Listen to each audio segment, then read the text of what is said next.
and traveled wide across the world.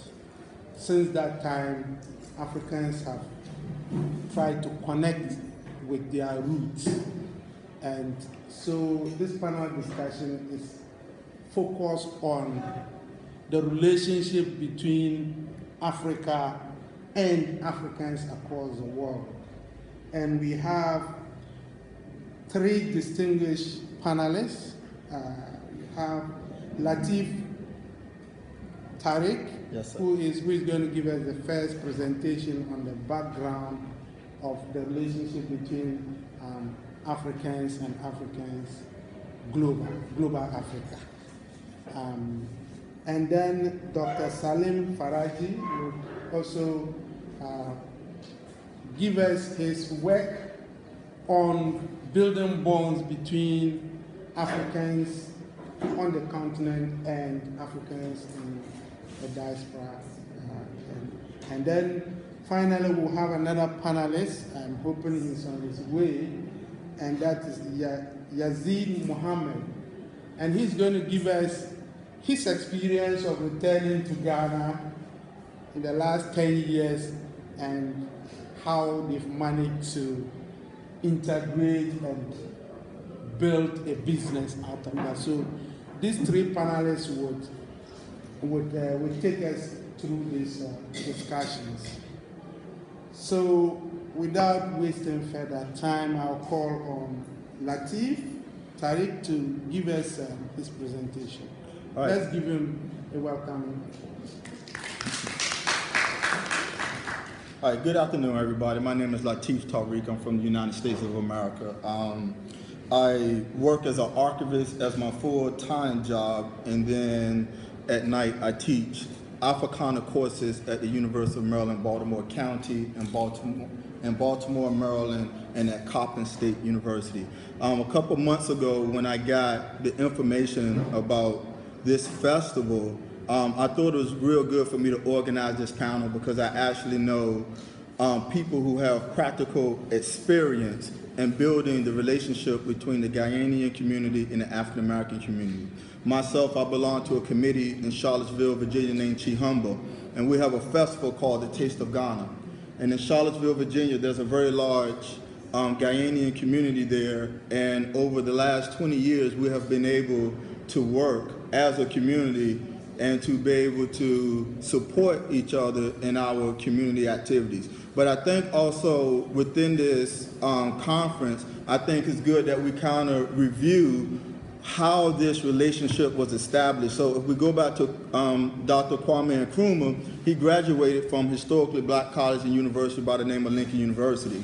And when Dr. Nkrumah was at Lincoln University as a student, he immediately became very active in the student associations on campus, and one of them would be the African Students Association. And while he was there in the African Student Association, he was able to meet people like Dr. W.B. Du Bois. And Du Bois had established at that time with Ida B. Wells and the infamous Paul Robeson, the Council of African Affairs. And the Council of African Affairs was one of the leading organizations, Pan-African organizations, in which they actually had a newsletter. They actually had a newsletter in which they would report what was going on here in the continent. Now, unfortunately, the council was destroyed during the communist scare in America. All right, Du Bois ended up being forced out of the country. Paul Robeson's passport was taken away. It was a sister by the name of Claudia Jones, who was from the Caribbean. She ended up going to Britain. She's one of the individuals that's responsible for starting the carnival in Britain. So there's a long relationship. Kwame Nkrumah also used to speak in African American churches because he was licensed as a Presbyterian clergyman. But he really began to step on the world stage, of course, as most of us know, in the 1945 Manchester Pan-African Congress, but it was also those other relationships that he built with people by particularly Amy Ashwood Garvey, George Patmore, Jomo Kenyatta. And if you go to the website globalresearch.org, you will see various pictures of Kwame Nkrumah were some very notable African Americans, one being the young Dr. Martin Luther King Jr. At the time. He actually came here when Nkrumah was being inaugurated as president. Malcolm X visited Ghana, and his itinerary was set up by a young lady by the name of Alice Wyndham, who had repatriated here from St. Louis. Many artists such as Maya Angelou came here and settled here as well. And then if we look at Shirley Du Bois, who was Dr. Nkrumah, appointed her as head of the television station to head that up here in Ghana. And I think one of the best relationships that we can connect to Kwame Nkrumah would be the works of a historian by the name of Dr. John Henry Clark. And Dr. John Henry Clark was instrumental in teaching African history in the United States of America. And Dr. Clark wrote an essay entitled Kwame Nkrumah, His Years in America. And that is published in the Black Scholar. So if you have access to some of the open journals, you can still find that essay. One of the things that I found fascinating doing a web research was the African American Association of Ghana, and kind of looking at their mission statement to be recognized as a preeminent community vehicle for the cultural, social, spiritual, and economic reintegration of African Americans and other people of African descent returning from the diaspora into the Ghanaian community. And I made a note beside of that and put the Taste of Ghana as well, because I live in Washington, D.C., so in that Maryland, Washington, D.C., and Virginia area, outside of Atlanta, Georgia in the United States, have the largest concentration of continental Africans in America. And when you look at the identity formation, particularly in my generation, those who were born in the 70s and the 80s, a lot of my friends, some of them may say I'm African American, but their parents of Ghanaian descent. They may say I'm Ghanaian American. Same thing with the Nigerian community. It just depends on how they internalize identity growing up from an earlier age. Continental Africans who may come to the United States as teenagers have a different identity formation than the American-born descendant continental community. So I think it's interesting that there's an organization here that is focused on the integration of African Americans into this space, but I'm not quite sure if the African American community may have that same type of organization,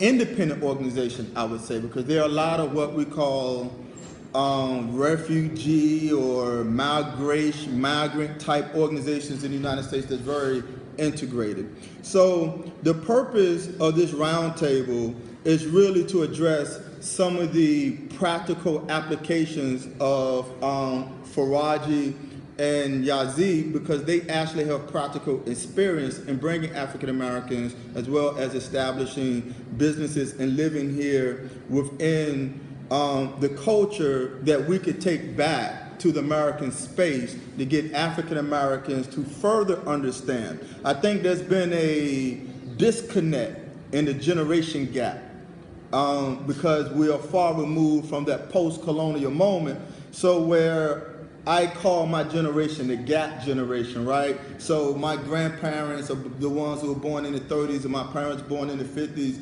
And now you have us who are now coming to the point where we can actually carry out some of those unfinished tasks and continue some of the tasks that's already been formed. So how to plan a successful repatriation to Ghana, exploring business opportunities in tourism, operating a restaurant such as the Born Again African Ghana's Soul Food Restaurant operated by Brother Yazid Muhammad, agribusiness opportunities, the impact of business such as a public toilet.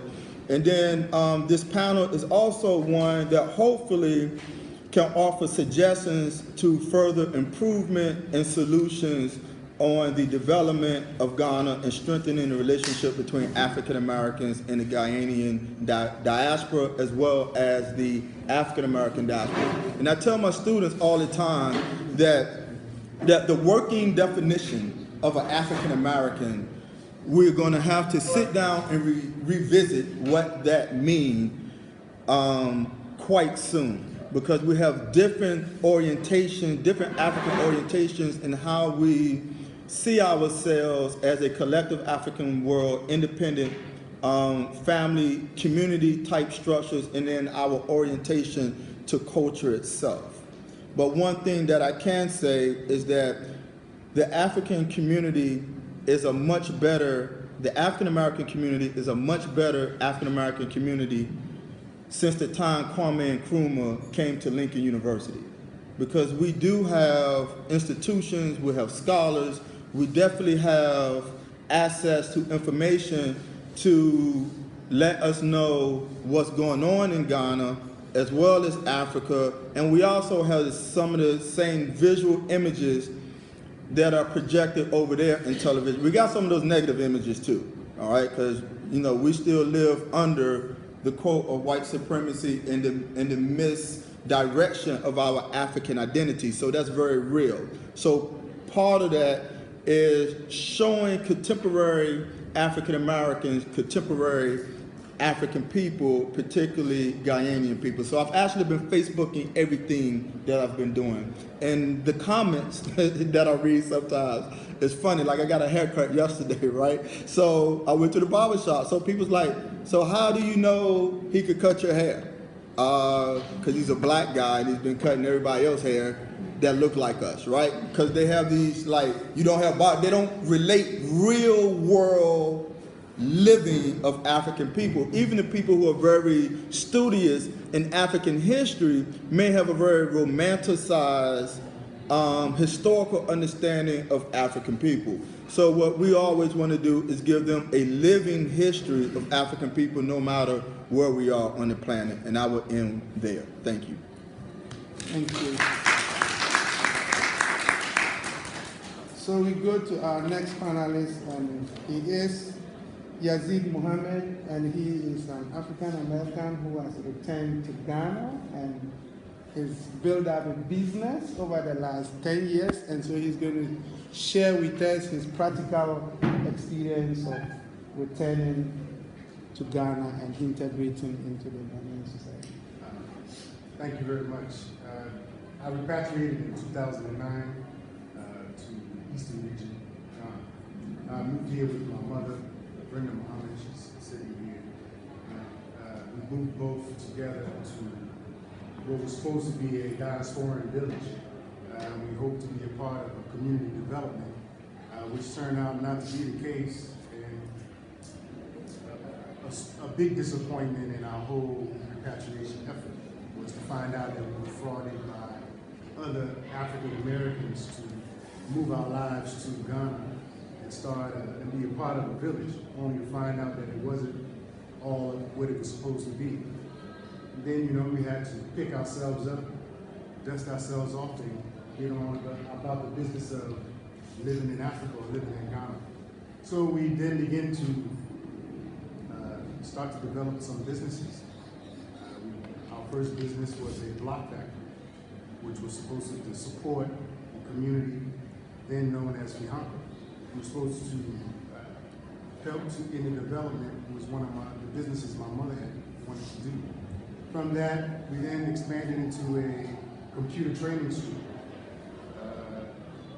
We were a part of a vocational school at the Fihanka location, and then expanded into ICT training school, teaching fundamental basic ICT skills. And through that, from a large demand from the community, the broader community, we are in the Sojourner district, in a town called Atampopo.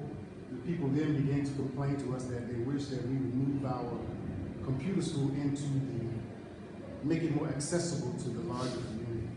So we obliged, and then we rented a building, a space in Atampopo, along the roadside. We wound up renting the entire building.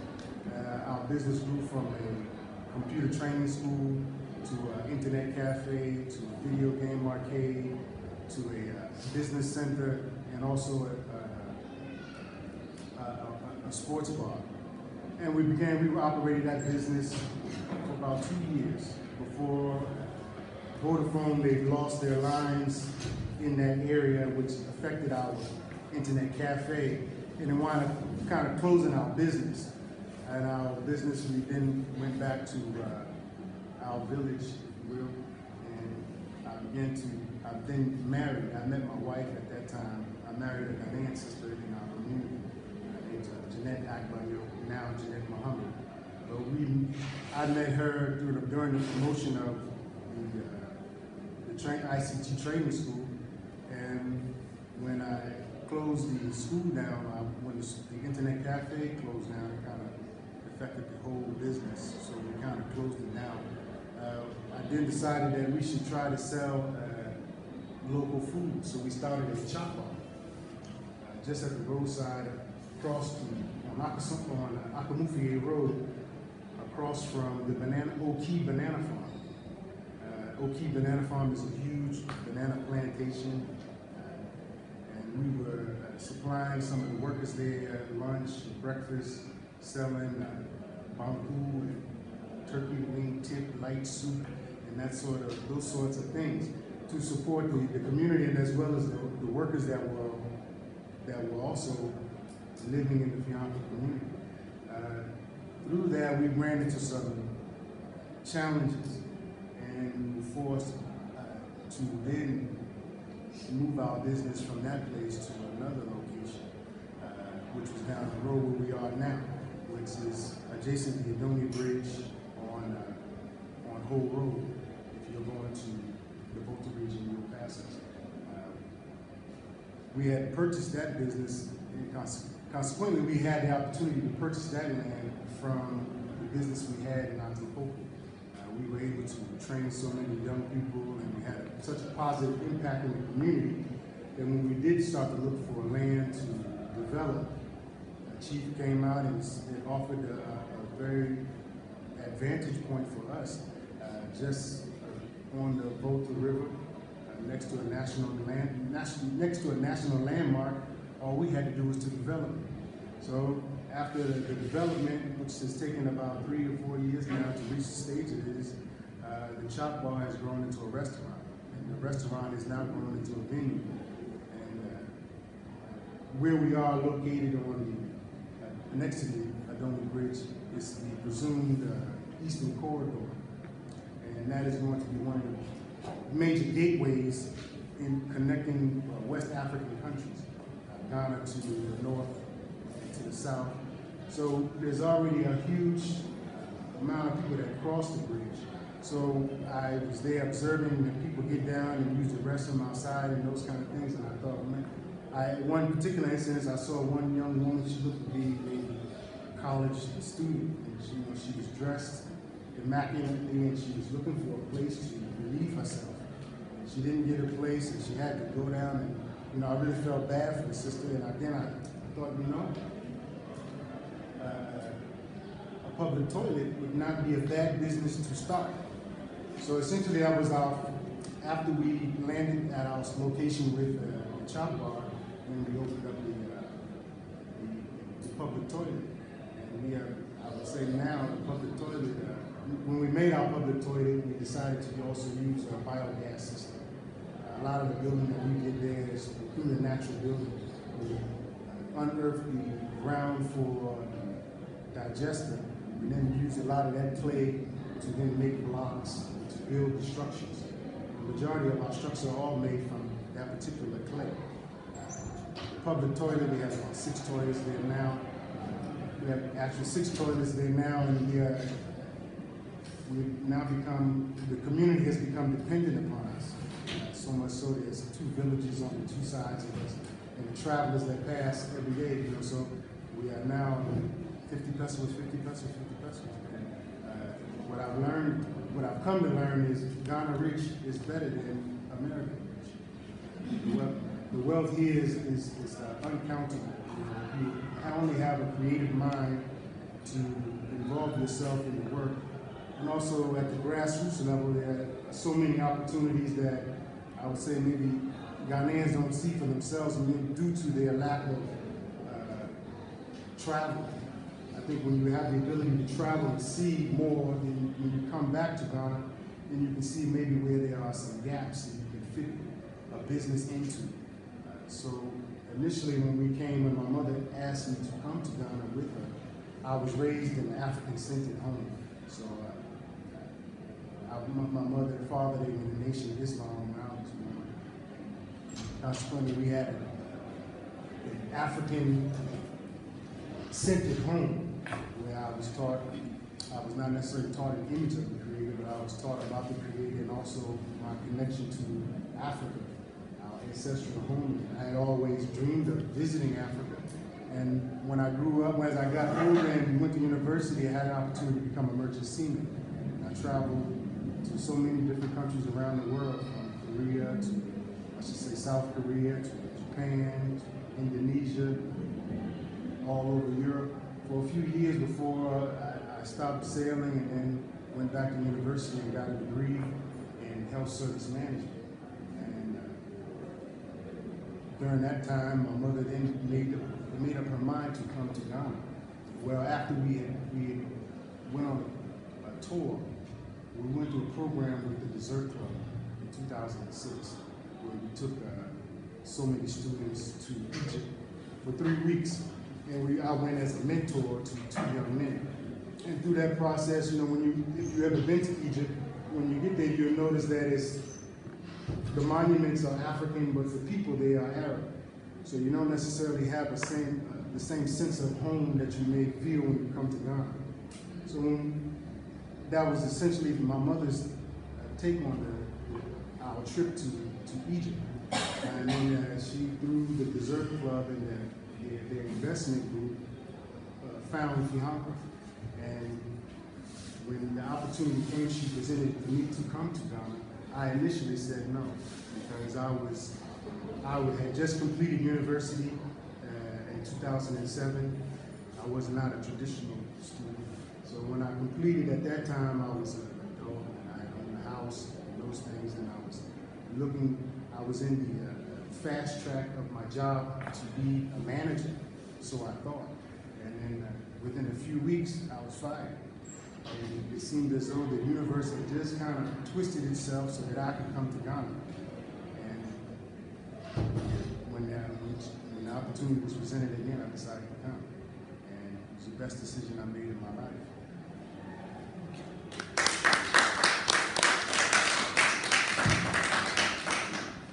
Now, next panelist is Dr. Salim Faraji, and he's going to give us his working with Ghanaian groups and African American groups. First, let me say good afternoon to everyone. Good to see you all here. Welcome to this panel, this presentation, this forum. I'm Dr. Salim Faraji. I'm a professor. I'm a full professor of Africana Studies at California State University, which is in the Los Angeles metropolitan area. And I've been there for a number of years, for I believe 12, 13 years as a professor in Africana Studies. Although I'm originally from the eastern part of the United States, the East Coast. I'm originally from Philadelphia, Pennsylvania, where I was born and raised. I think it's important because even before I moved to the western part of the United States, like Yazid, I didn't grow up in necessarily an African-centered family, more of a traditional, African-American family. But by the time I hit college, I was nurtured in African-centered communities in Philadelphia, New York, and Washington, D.C. Before I moved to Los Angeles. Just to give a quick bio, I did undergraduate work at Penn State University, and I did my graduate work, my master's, both my master's, PhD at Claremont Graduate University in the LA metro area. So that's just a background. I'm married to a Ghanaian woman, and next month, August 4th, will be 10 years. We're celebrating in our marriage. I came to Ghana in 2006 as well. I came with another African American who was married to a Ghanaian woman, and this woman was from northern Ghana. In fact, I've been up there. She was from Paga. Paga is a very, very small town on the border of Burkina Faso, near Navrongo, Bogatanga, and so forth. So he said, look, let me take you to Ghana, so you can see Ghana and explore Ghana. I said, I've always wanted to go to Ghana, so that's nothing new. My first job out of college, 22 years old, I was a social worker and addictions therapist. And one of my colleagues, Dr. Samuel Jabak, was a Ghanaian, and I was impressed when he told me that he flew for the Royal, if I'm not mistaken, the Royal Air Force here, and so forth. But he was the pilot, or one of the pilots, responsible for flying Dr. Nkrumah's remains back to, right, his hometown. I was like, really? Right? As a 22-year-old young man at the time, and that's been some 27 years ago. So I've always had an interest in coming to Ghana. So when I came to Ghana in 2006, I came to explore. I didn't come as a tourist because, I mean, of course I was a tourist. That was my first opportunity. But the person I traveled with knew the country so well. He had been traveling, he was married to a Ghanaian, he had been traveling all throughout the country, that, you know, I had an experience to experience the people in the country beyond, you know, the tourist attraction, so to speak. In fact, I'll get to that. I'm teaching this summer at Webster University here in Ghana, East Legon. And so some of my Ghanaian students have told me, right, students I'm teaching now, they said, look, people come to Ghana and they hang out in Airport City, they hang out in cantonments, they hang out in East Legon, right, and they think they've been to Ghana. And I said, no, they haven't, you're right, they haven't been to Ghana. And so, you know, people who limit their experience to that. And I say, yes, people do similar things in the U.S. They come and they hang out in the center city area, especially continental Africans, oftentimes, not always, and they're not exposed to us, African people in the U.S. or any of some of the realities. So I had an opportunity to really travel throughout the country, the eastern region, the Volta region. I went as far north, like I said, to Paga, Burkina Faso, and I met everyone from ministers, in the nation at that time, this is 2006, to agriculturists, kings, queen mothers, traditional healers, traditional priests, began to train and study with traditional priests after that experience from here. A Mami water priest, when I first came here in Ghana, just becoming acquainted with them, and then other priests over the years. So what I'm saying is that I began to experience the culture beyond just the superficial tourist level. What me and this person did, his name is Dr. Jahali Issa, what he and I did is we decided to create an organization called Building Libraries for Africa, right? And our first project was going to be to build a community-based, small, rural library in the Paga region, right? So I met who at that time, and I'm sure who at that time, I met the Paga Pio, who's the king of Paga. We met with him. He set aside some land for us to build a library, and then we came back to the United States and we began to raise money to build the library. we put up a structure, wow, it had to be, it's been some time ago, maybe 2009, 2010, maybe they're about, I guess 7, 8 years ago and so forth.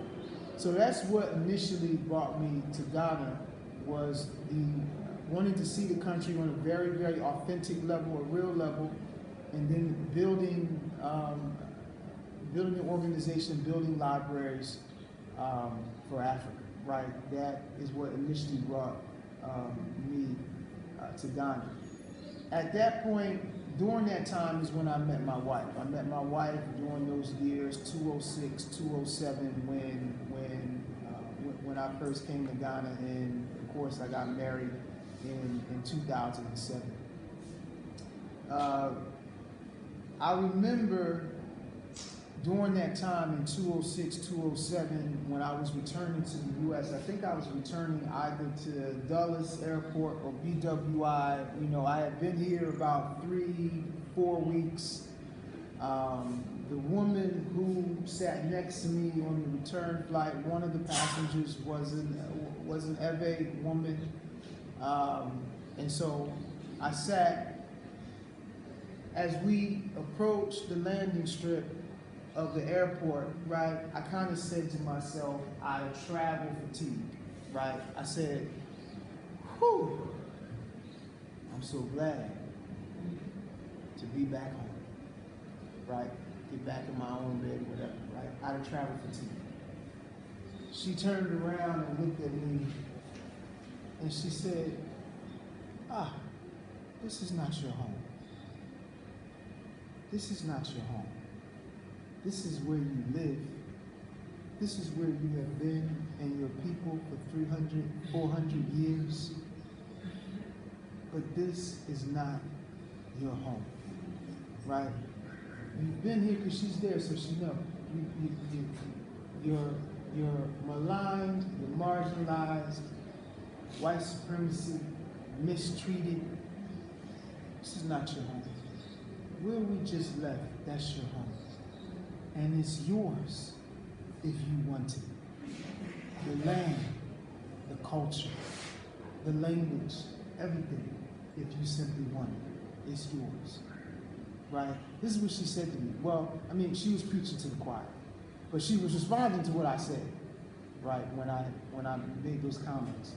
And so that always left an indelible mark, as not so much to persuade and convince me, right, because by that time, I already knew I was going to maintain a relationship with Ghana and marry a Ghanaian woman. But it left an indelible mark because it reinforced for me what I already knew and what I already confirmed to be true. Brother Latif opened up with the history. About a year ago this time, I wrote an article in the Journal of Pan-African Studies. I'm trying to remember the title of my own article. It's something to the effect that, oh yeah, Africa matters. Africa matters, and this is the point that Kendrick Lamar was trying to get at in, I think, the 2016 Grammys in the United States, when he gave that performance, and then he concluded his performance. For people who's not familiar, right, he's a hip-hop artist in the U.S. He had a silhouette of the African continent, and inside the silhouette of the African continent, he had Compton, because he's from Compton, California. And so what he was saying is, we Africa too. We're Africa too, even in Compton. Philly, LA, New York, Chicago, Dallas, Soweto, Trinidad, Tobago, Jamaica, Brazil, wherever we are, right? We are African people. So I have lived my life in a way to encourage relationships between African Americans and continental Africans, and certainly that includes the Ghanaian community as well. How do we encourage those type of relationships. Well, on the U.S. side, I say to people all the time, number one, on the U.S. side, and as the brother said, and I live on the West Coast, and there's a huge continental African community in Los Angeles. There's little Ethiopia in Los Angeles. There's a thriving Nigerian community, Cameroonian community, Ghanaian community, and so forth. And so I said this, in Christianity and the church are very prominent in both communities. And so I was like, even there, Ghanaian churches and Cameroonian churches need to come together, right? And let's have business forums, let's have cultural forums, let's do trade tours and so forth. Let's talk to one another. Let's get to one another because get to know one another because oftentimes we have these misconceptions and we have preconceived notions, right? When I married my wife, what are some of the preconceived notions? Well, mine, right, he's an American, right? But then they find out that I'm not just an American, I'm an Akata, right? I'm an African American, right? Oh, what are some of the stereotypes and preconceived notions? I'm a gangster, I'm a hustler, right? I'm a thug, I don't have a job, right? I was told I was lying to my wife, he's not a professor. Those people aren't professors. And the ones who are professors aren't interested in coming to African marrying an African woman. So he lied. Well, all you gotta do is look me up. Just Google me, right? I'm not lying, right? But these were some of the preconceived notions, right? Those people were biased. What happens when you get in an argument?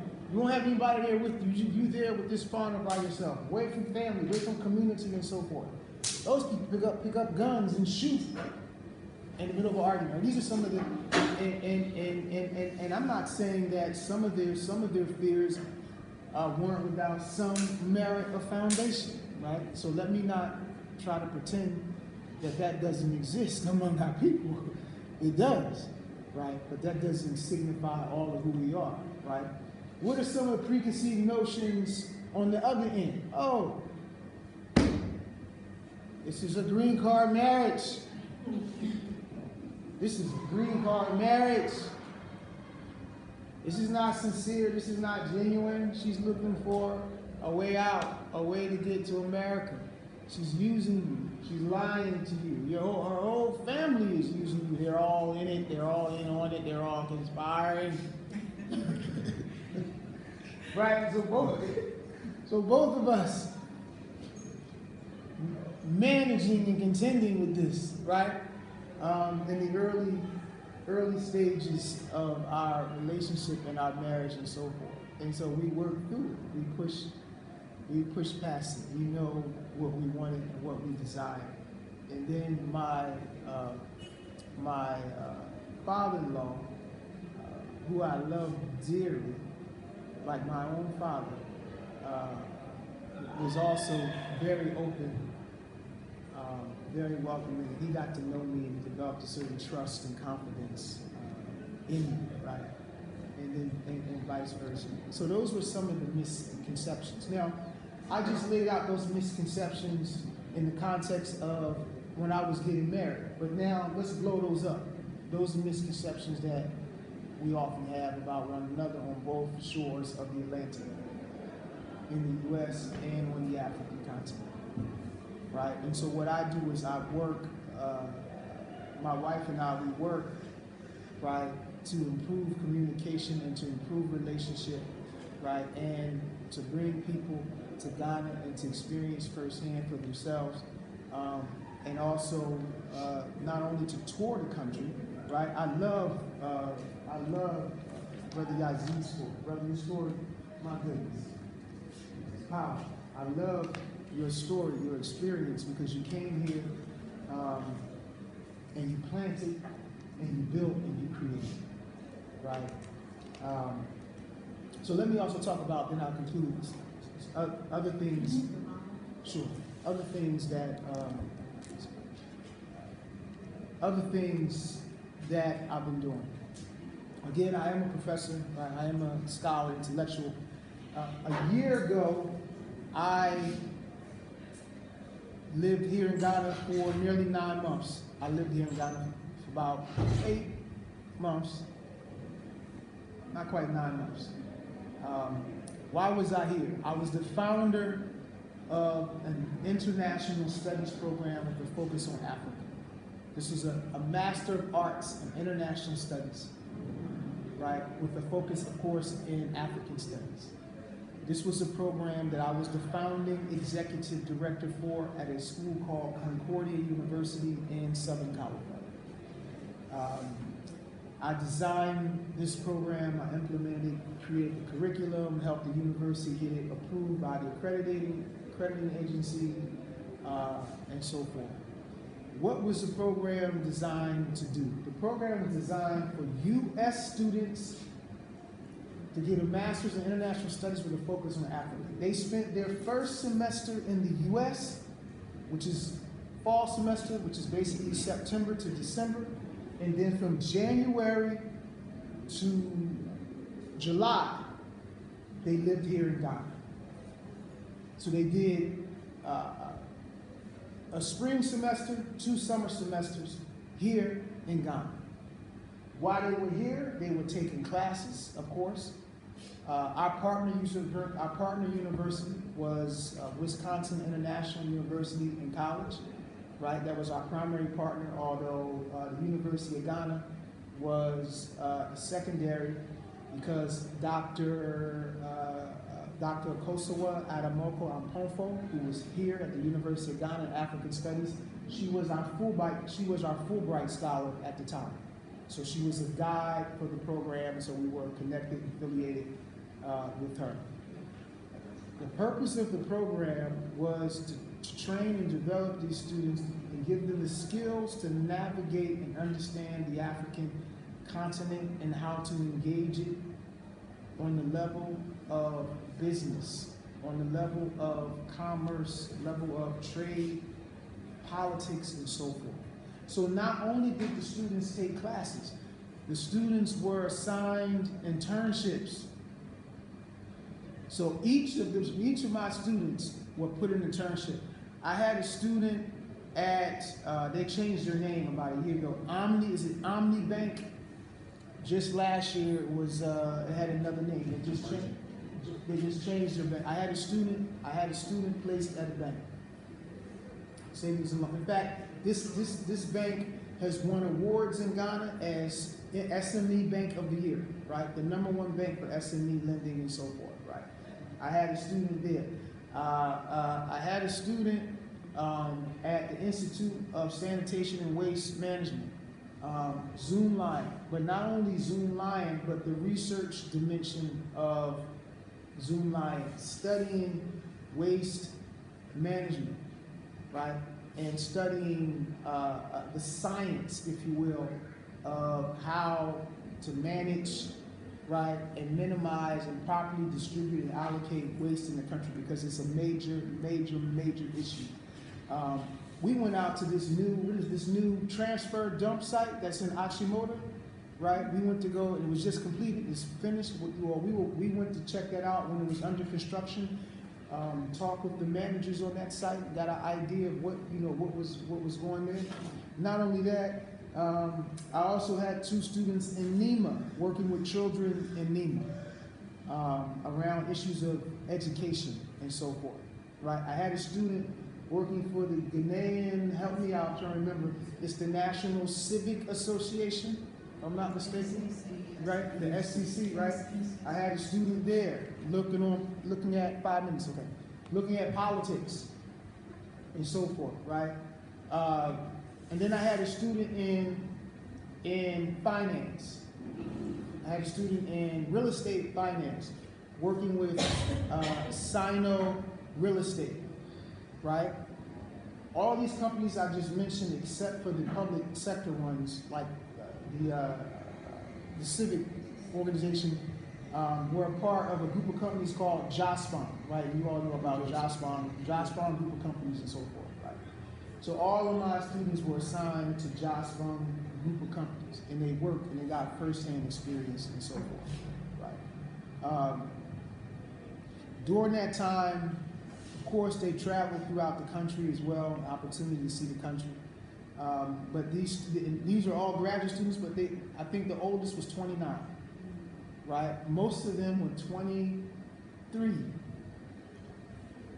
They were young students, 23, 24, and so very young. And so they got to see firsthand, you know, even if it was just for those 7 months they were here, what it means to live, right? They had to get on the trotro, right? And go to work. They had to plan their day like they're home, right? They had to go to work, they had to go to school, right? So you got to work out your schedule, and you got to time, learn the trotro system, and for where you got to go, and so forth. And so they did all that. They learned that and so forth. That is why I was here last year, right? I did that project. This summer I'm here in Ghana teaching at Webster University in East Legon. I'm teaching just a couple courses. I'm teaching a course in international political economy, and I'm teaching another course in African studies, looking at new paradigms and models for development and so forth, as opposed to the traditional neoliberal classical models that's often imposed on African nations by the International Monetary Fund, right, by the World Bank and so forth. And of course we know that the country has just entered into an agreement, right, with the IMF, right, for a bailout to help actually sustain, right, the decreasing depreciation of the CD, right? And why is it? Well, it's a balance of payments. What's your balance of payments? Your balance of payments is your trade,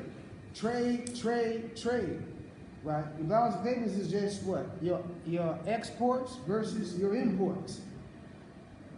And then if your exports exceed your imports, right, then you're going to have a balance, and that's going to affect your GDP, right, gross domestic product, and that's going to affect everything else, right, in the country and so forth. So my journey has been about forging these links and relationships.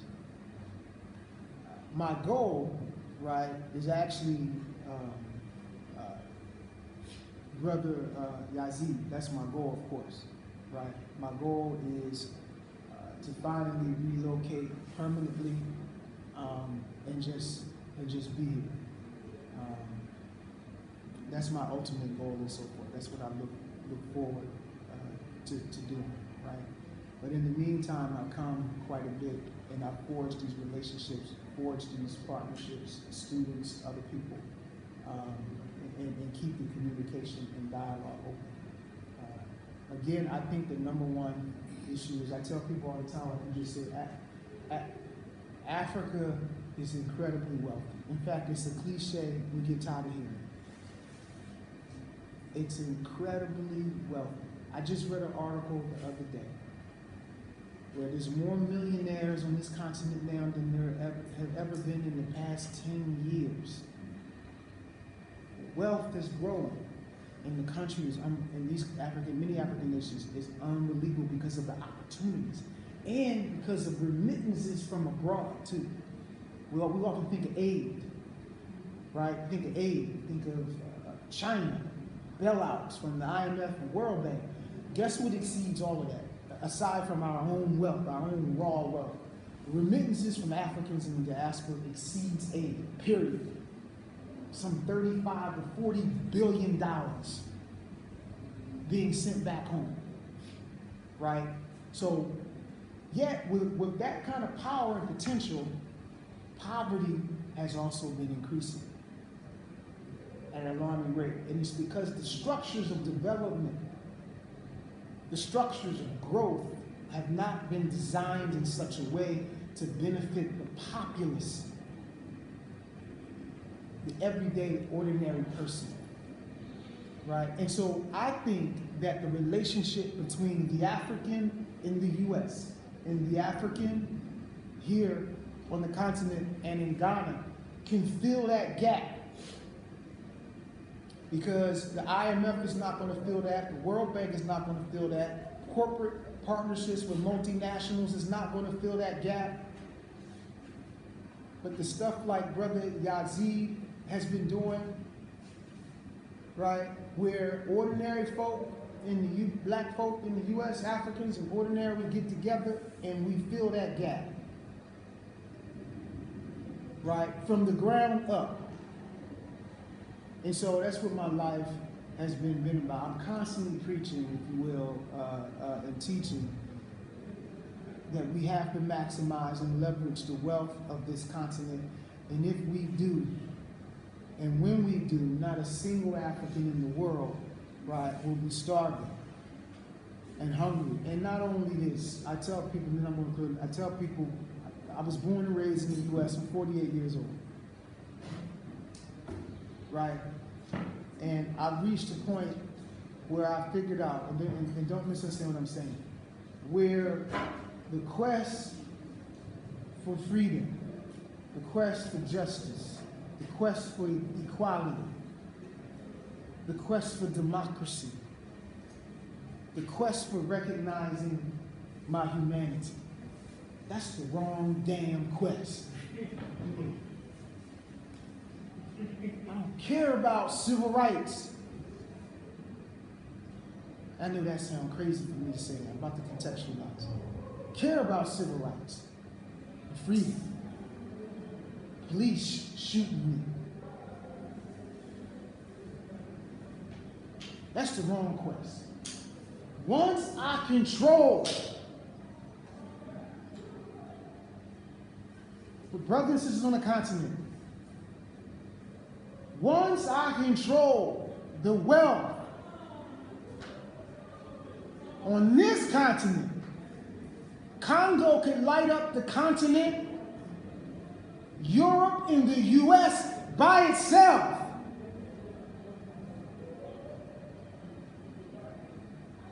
And I'm begging you for civil rights.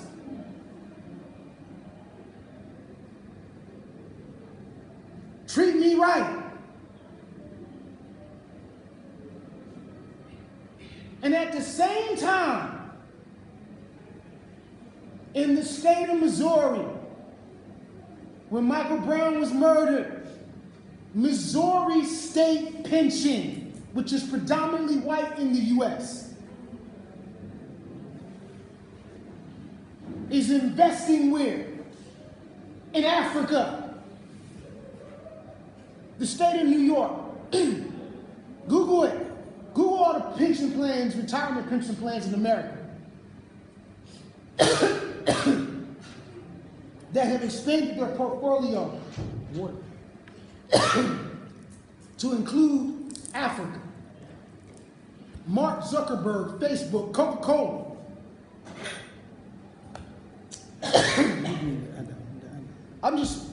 Who are we? So I'm certain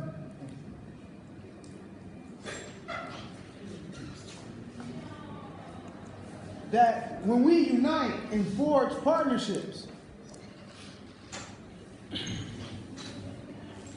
and take total ownership of our resources, the French, the Chinese, and the Americans should not be owning the oil in Uganda, but they do.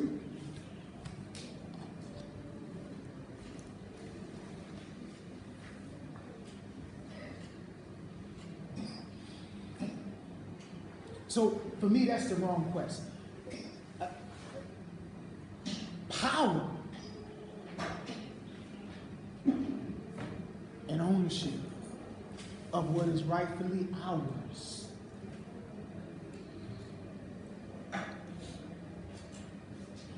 That's how we achieve what we. Then civil rights, human dignity, freedom, that's going to come automatically. That's going to come automatically. So for me, this is what this is about. This is about our freedom. right now we exist in a world where we're not free. Because we're in an asymmetrical relationship. Lopsided. And we should not be. We're a great people with a great continent. Thank you.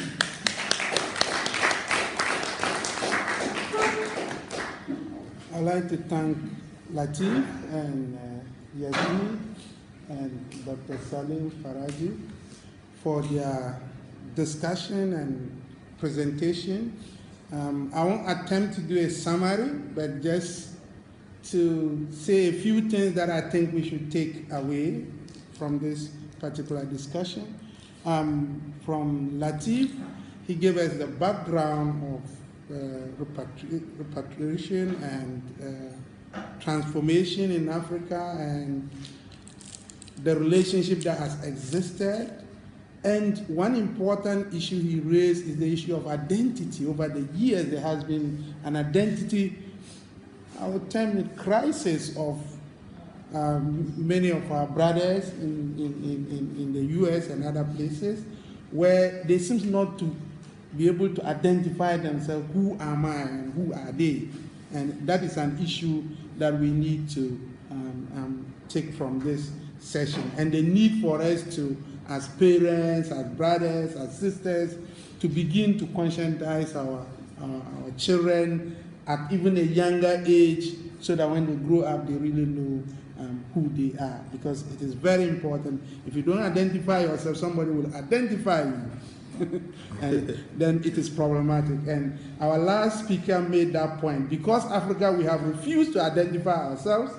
Anybody sitting anywhere will tell us what we need, because we have not actually determined for ourselves as Africans what do we need and what do we need to do.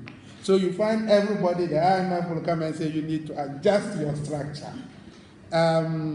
They will give you 500 million from the Millennium Challenge Fund, and they say you have to sell your electricity company of Ghana. You know, all these things are because we don't have an agenda of our own, and therefore people will set the agenda for you if you don't have the agenda.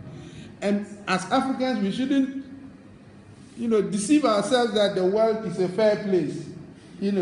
It's a world of interest, and if you refuse to project your interest, somebody will impose their interest on you as your interest, and that is unfortunate.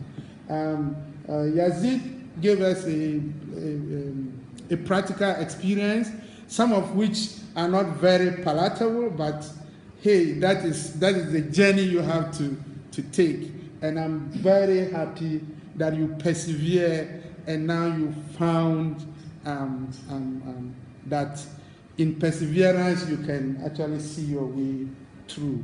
And also what we need to take here is that there is enormous amount of wealth in Africa. And everywhere in Africa there's wealth. And sometimes we, especially in Ghana, let me use Ghana, we sit around the wealth, we don't see it. Other people come, they see it, they take advantage of it, and you begin crying. And they've taken our jobs, and they've done this. It is high time we think outside the box. You may find people doing the same thing, but you can do it in a more efficient way that can make a difference. So with this, I would like to open for questions and contribution. We will have 2 rounds of questioning, and each round will have 4 participants. If we have more people, we'll go for a 3rd round. So the first round of questioning is open. Yes. Any other? Before you start, any other contribution? Okay, 2. Okay, so we start with 2.